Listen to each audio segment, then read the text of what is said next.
What's up, guys? Danny Greco, Keller Williams here. 2022 for April stats are available, and we'll jump right into them.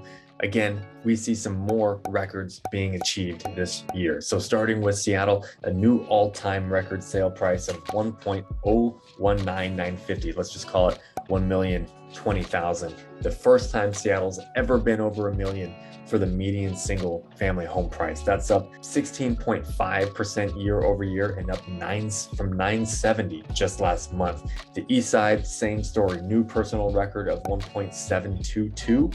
That's up from 1.7 last month, and that's a 32.5% increase year over year. King County, just under $1 million, 995 is where they checked in. That's a 19.8% increase year over year and up from 930 where we were the month before.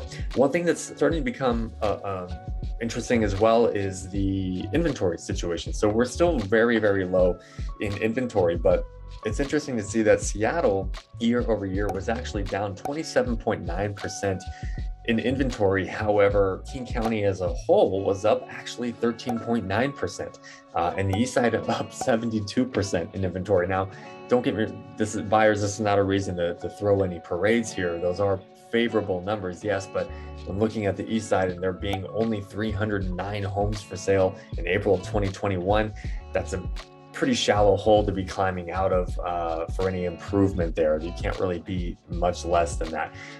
And when we look at the month of inventory statistic, which actually includes how, which factors in how quickly these homes are being absorbed, we're still at just very scarce levels of inventory. So for Seattle, we're at just about 3/5 of a month of inventory.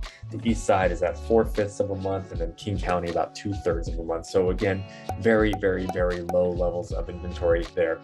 However, from what I'm seeing on the front lines, and you might be seeing it as well, we're starting to see more homes reach their offer review date and not sell. No offers came in on their offer review date. We're starting to see price reductions happen. So this is, and also beyond that too, rather than seeing homes get 15 to 20 offers like we were seeing 45, 60 days ago, homes are now maybe getting 2 to 5.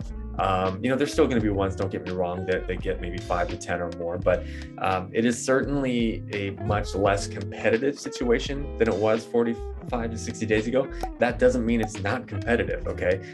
I also often compare it to like driving. If a balanced market is going, if everyone is driving their car at 60 miles an hour, and that's what we consider a balanced market, we've been so accustomed this year and beyond that it feels like everyone's going 120 miles an hour. So it feels like in the past week, month or so, we've kind of stepped back to 100 miles an hour.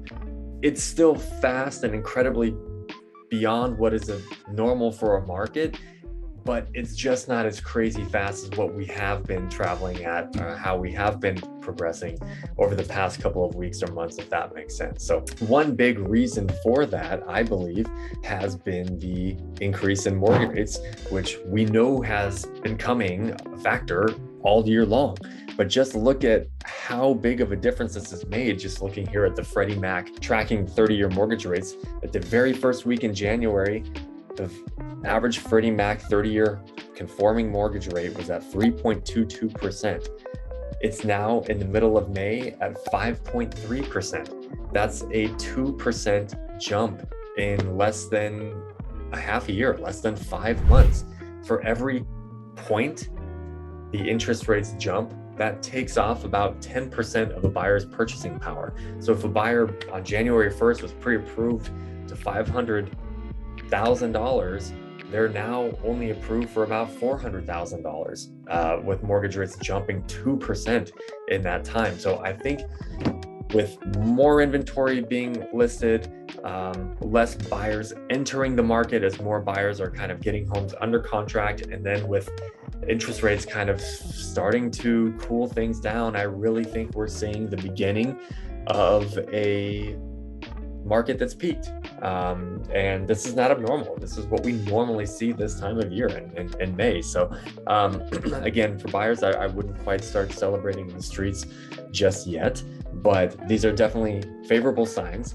and something that we'll continue to monitor over the next few weeks. So stay tuned.